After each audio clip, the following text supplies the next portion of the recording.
Wake up, buyer payer people. It's a beautiful day. Go grab yourself another cup of joe and say hello to Jim and Michelle Rhodes on the Buy Here Pay Here morning show. Take it away, you two. Good morning, everybody. Hello. Just want to make sure that y'all can hear us. We were just trying to get Amanda on, and she's like, I can't hear you. I can't hear you. So let's get an audio let check. us know. Who can hear us? Raise your hand. Good morning. All right. Yeah, raise your hand. I can't see you, though. So raise it in the chat menu. All right. Well, happy Monday. Oh, it's Monday? It's Monday. Wait, where'd the weekend go? It was a great weekend. Great weekend. We, packing. I don't know, those of you guys kind of follow us. I did a little picture of boxes stacked. And so we are getting ready to fly out tomorrow. Yeah. Yep. We'll be all around the U.S. until January when we get back for FIADA. Right. Yeah. So Orlando.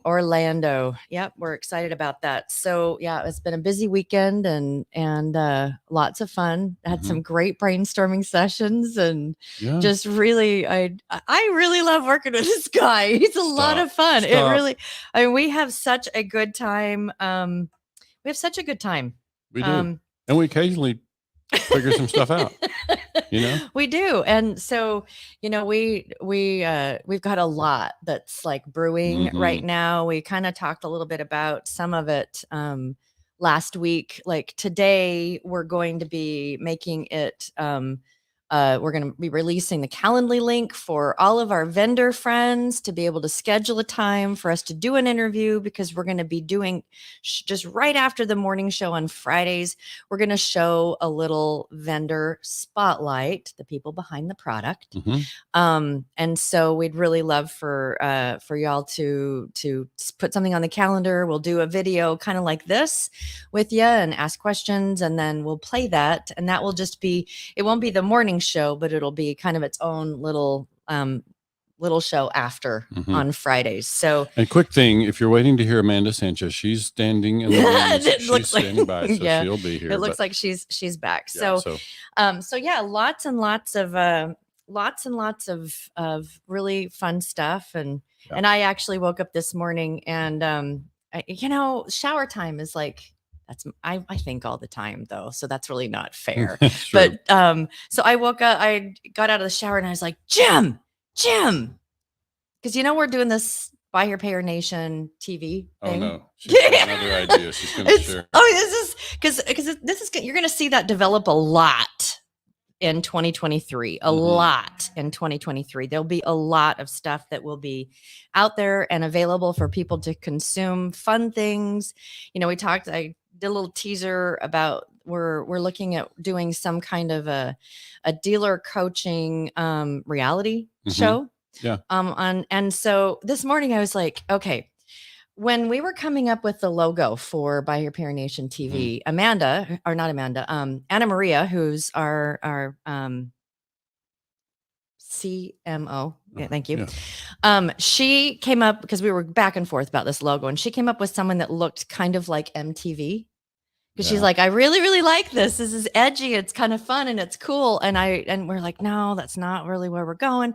And I got out of the shower this morning. I went NTV, Nation TV, where we have, this is just an idea. I'm just saying, not every idea is morning show worthy. That's all I'm thinking. This is a morning show where, what if we were to have a show, like a weekly or monthly show that dealerships could do a lip sync video? Like you've seen some of those really fun ones that like police do, where it's a challenge kind of thing. So the most popular one is Jimmy Fallon with celebrities. Yeah. Okay, so we do something where it's like dealerships send in their lip syncing. It's video. And if they include their customers, all the better. But there's something really, really fun.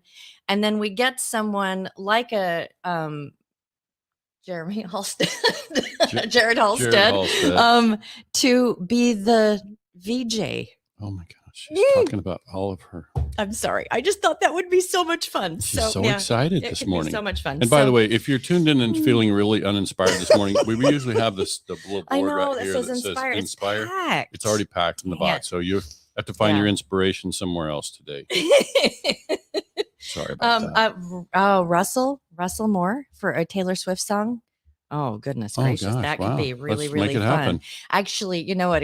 What could be fun is a VJ challenge. Oh, yeah. We got enough to do. Stop putting stuff on. I'm already oh my gosh, so many fun things we could do. So we don't really have very many announcements. We're going to be doing those vendor spotlight things.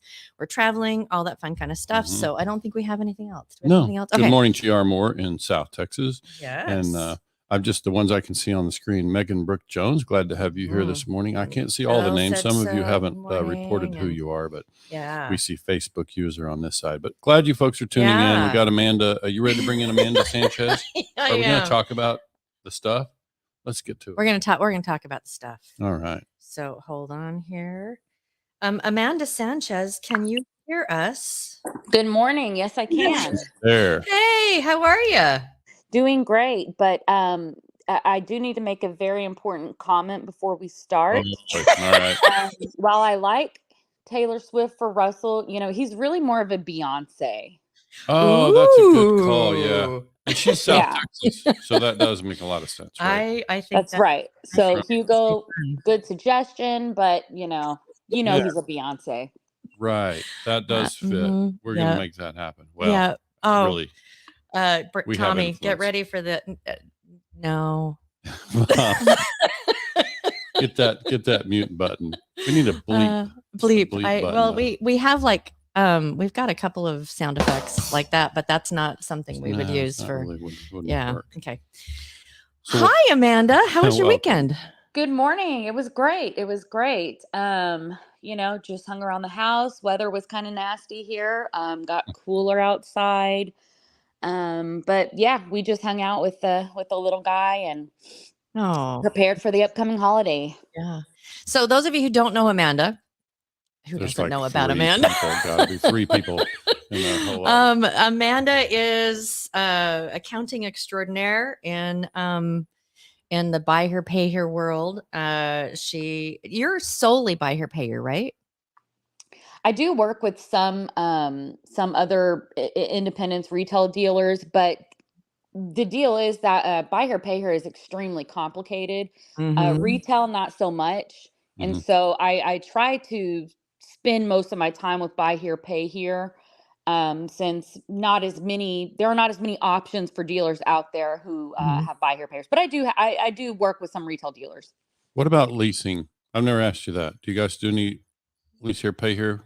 Yes, we do. We do lease here, pay here as well. So do you kind of just lump that? It's with buy here, pay here when you say buy here, pay here. Yeah. And most of my dealers are buy here, pay here, but we do have some lease here, pay here as well. Right on. Cool. Well, Jim, do you want to kind of introduce what we brought Amanda on? Yeah, let's see. About? How do we get there? So we've had a number of situations kind of be publicized in recent months, and I know that prompted some conversation. Then Amanda and I did a presentation in Austin for the Super Forum, and we were able to talk about this connection between performance reports and financials. And Amanda came this morning to talk about what dealers sometimes think is adequate protection from theft and fraud, and she's laughing. I was thinking about what Amanda said last night. She's like, the crap. Yeah, the crap that sometimes people think is going to protect them. So that's really what we're here to talk about, is just kind of what does and what does not provide us protection in terms of guarding against theft and fraud. So you have some opening thoughts on that, Amanda? Yeah. I do. And I think that, you mentioned the presentation we did, and I think that's just as good of a place to start as any. We've talked about rolling forward the receivables, how that's necessary to do it. But I will say that I'm doing it for a different reason than someone like you are doing it.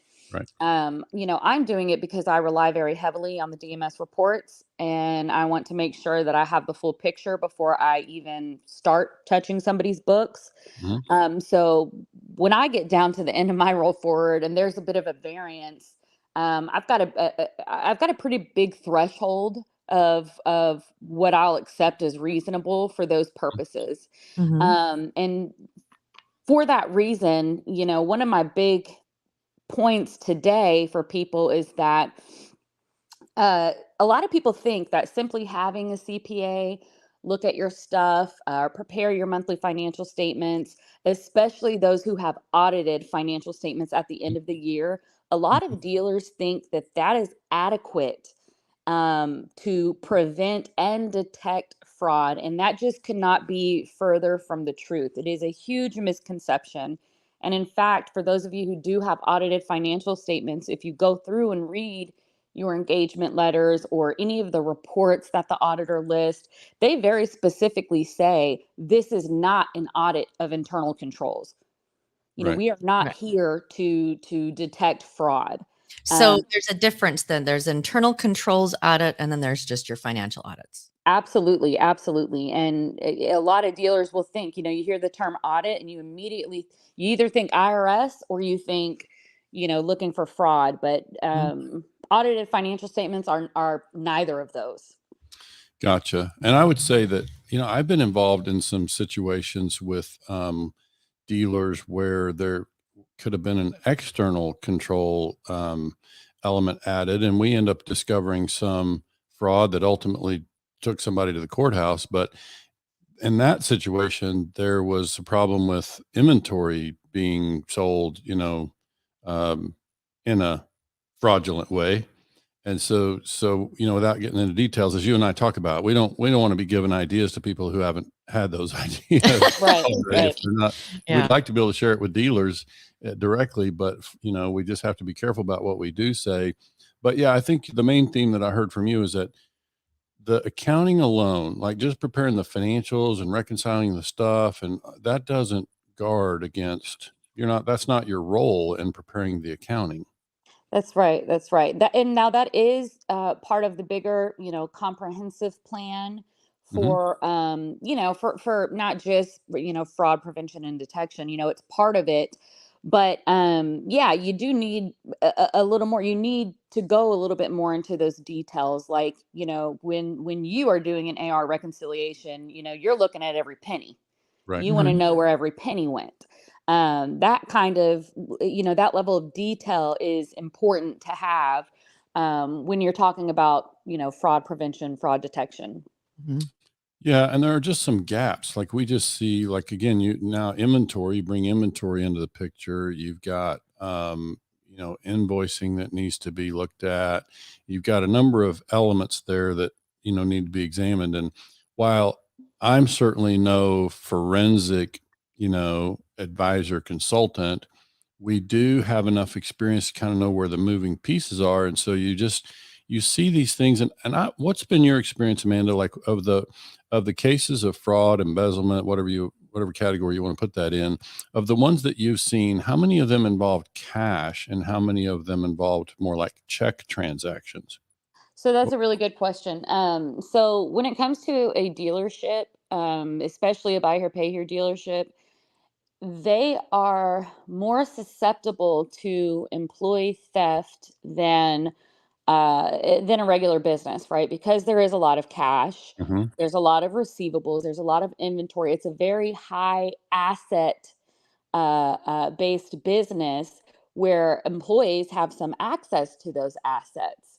I would say that the cash being part of the frauds that I've seen is I mean, by far, it's the cash.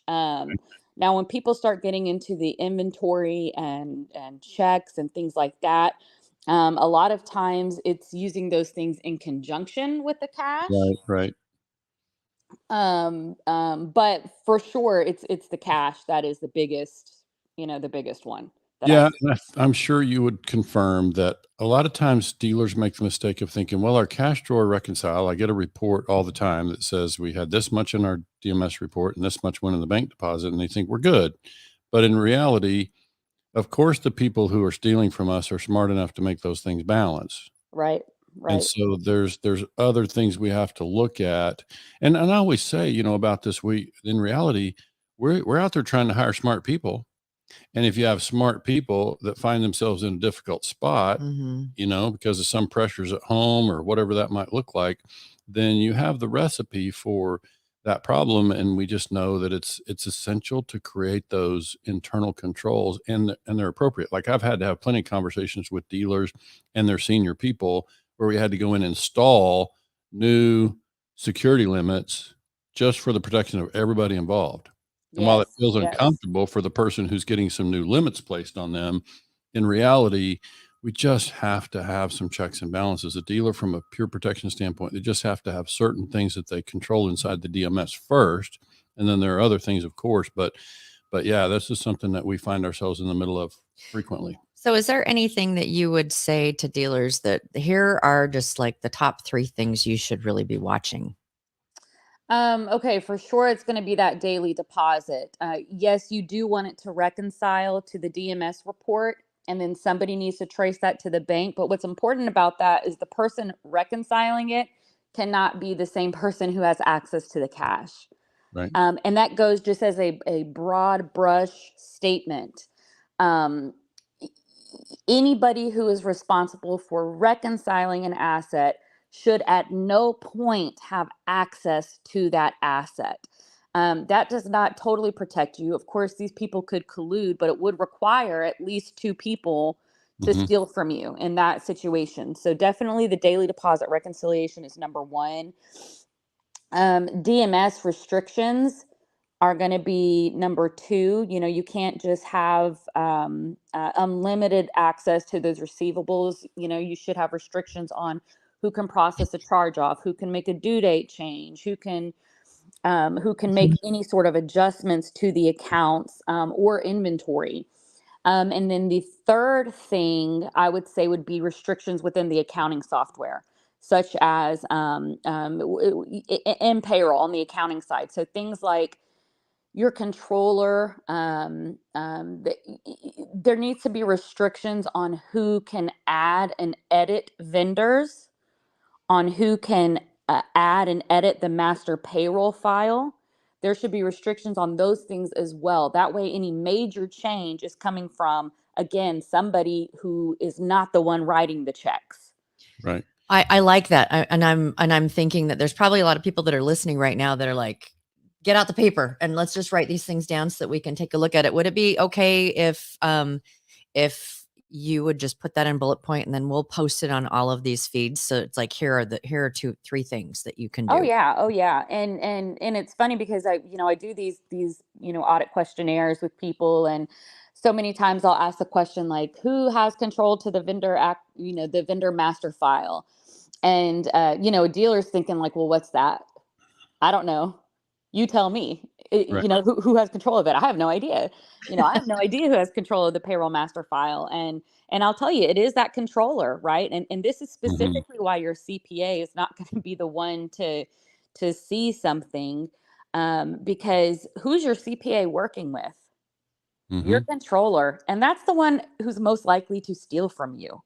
Your controller. So exactly, yes, because in addition to wanting somebody smart employees, we also want trustworthy employees, and trust is required for somebody to steal from you like that. So Yeah.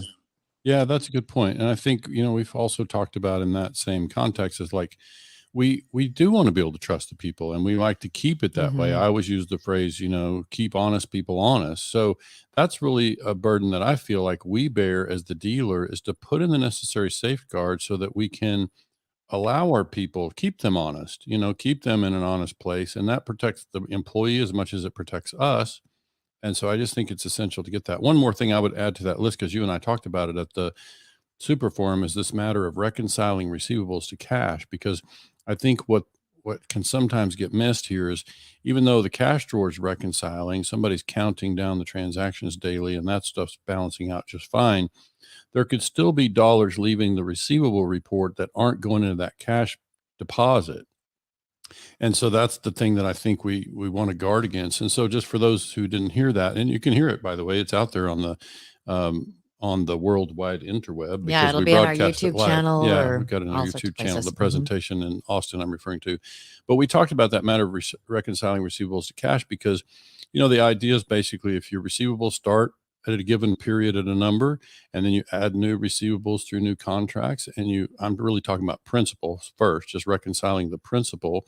But all receivables, really, if we show that receivables went down by a certain amount, then that's got to either be accounted for or represented in the bank deposit, right? We got to identify where those receivables went. Yeah, that's exactly right. And and to add to that, I would say the things that I see, all the non-cash payments, that's where the DMS restrictions really kick in. There are a lot of non-cash payments that happen. People Right. will put a referral fee to a note, or they have these voucher payments or advertising, promotions that the dealership offers. That would be a great example of why you should reconcile your receivables to your cash, because there can be a lot of non-cash things that reduce that balance, and those should have adequate support. Right, for sure. Yeah, I think this also begs, anytime this comes up, I feel the opportunity to share with dealers something that I started doing in my own dealership many years ago, and people have really appreciated the idea of creating a separate user profile when they do need to grant somebody authority, because many of our dealers are busy, have multiple locations. It can't be, all places at one time. So by having a dedicated user profile in their DMS where they password protect that. Yeah, it's kind of like a dummy manager.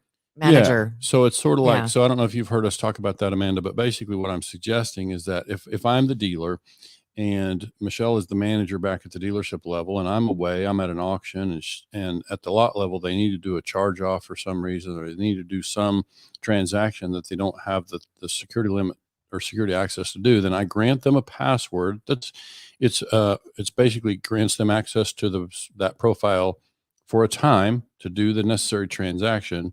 And then as soon as it's convenient for me, I change the password so that they've got to come to me again the next time they need in there. And that also, it grants them this access that they need. It lets them do the transactions. It lets me be informed when the transaction is happening, and it puts all of those transactions inside that one profile. So it's easy for me to find and identify, those things where I've granted exceptions or granted temporary authority. And so that's been one of the better things I'm aware of, to try to, grant certain access, but still keep that whole, that loop closed, and be able to close it periodically. So that's another one that can kind of add to this strategy for dealers. Yeah, I think that could be a good idea, as long as it is very heavily controlled. I don't love the idea of having, I like to see everybody's name to the transaction that they process. But as long as you are, controlling that, and hey, from this time to this time, so and so had access.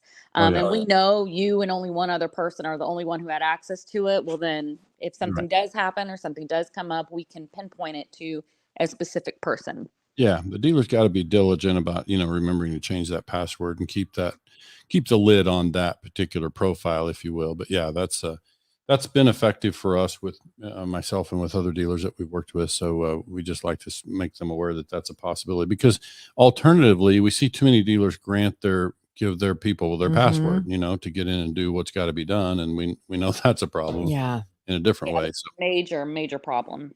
yep. Yeah. It looks like we did it. Right? Shared logins, that would be another one. I mean, I wouldn't recommend I don't want anybody to share their, QuickBooks login with their employees, or their DMS login, or their repay login, or, Good point. anything.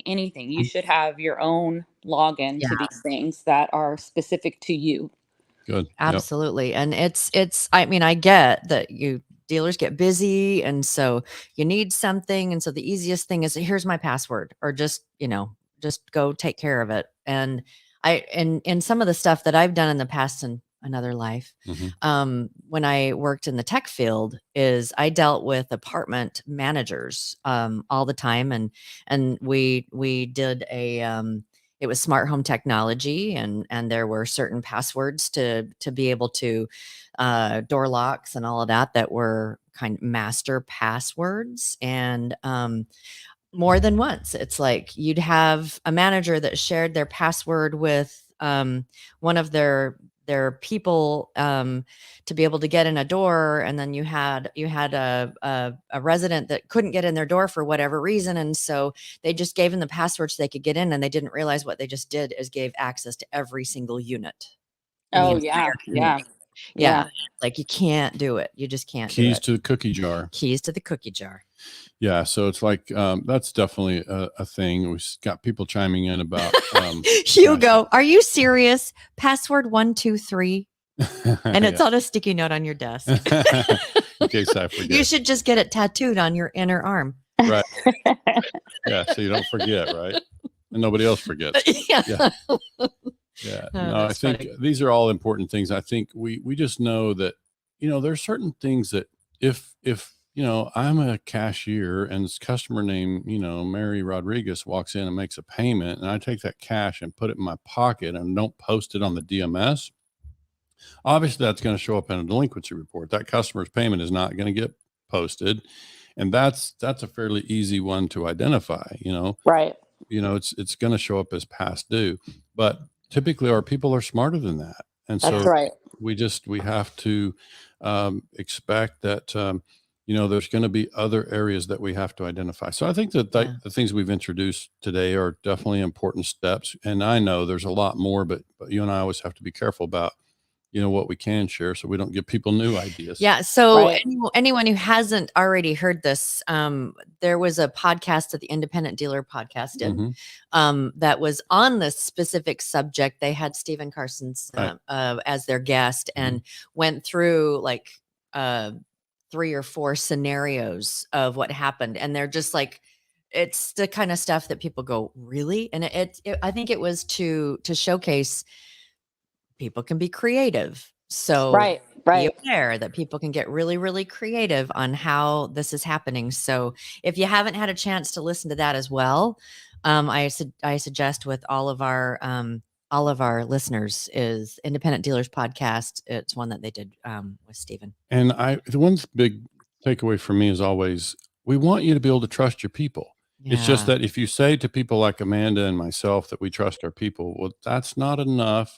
You got to take the steps to verify everything, because that's how you continue to trust your people. You have the necessary checks and balances, and we don't want people to stop trusting.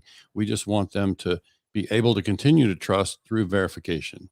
Yeah, totally agree. I will say, when I hear a dealer say, "Oh, I trust them," or "Oh, they're like a brother to me," that makes the little hairs on the back of my neck stand up. If they're using that sentence and they also have an absence of adequate internal controls, I almost immediately know that there's going to be an issue in that situation. And so, I mean, trust, absolutely. You have to be able to delegate, but you do need to have those checks and balances in place. Yeah.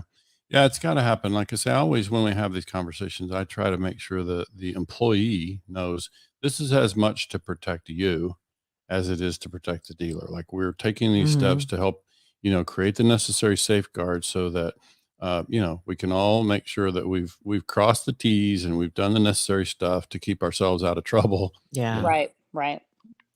All right. Shall we wrap up? Are we wrapping? We're wrapping. Any Yeah. closing thoughts, Amanda? I want to reiterate that Russell's more of a Beyonce. Yeah. Main takeaway today. Yeah. It's been dropped. It's like, okay. Yep, it's out there now, Russell, buddy. Gotta own it. Yeah. And then in overall message too is that when it comes to fraud prevention and detection, one of the most important things is setting the right tone at the top. And so that is to act with integrity and take these things seriously, and Mhm. display to your employees and let it be known that, hey, we take this stuff seriously. We have these checks and balances in place. We've got people outside of here that look at this. We've got people inside that look at it. And to just, set that standard from the very beginning of their employment. Mm-hmm. Absolutely. Thank you so much, Amanda, for joining us today. I know we're going to have lots of other times that we'll have you on the show because, we like working with you a lot. Yeah, same, guys. Thank you guys for having me. You're so welcome. All right. Amanda, thank you so much for joining us today. And we are about ready to load a U-Haul. Yeah, we're packing up today. It's moving day. So. We're just, super happy to be here. Happy to start your week off. Thank you for joining us. And we will see you on Wednesday from Guyman, Oklahoma. We'll be broadcasting live no matter where we are. All right. Have a great day, everyone.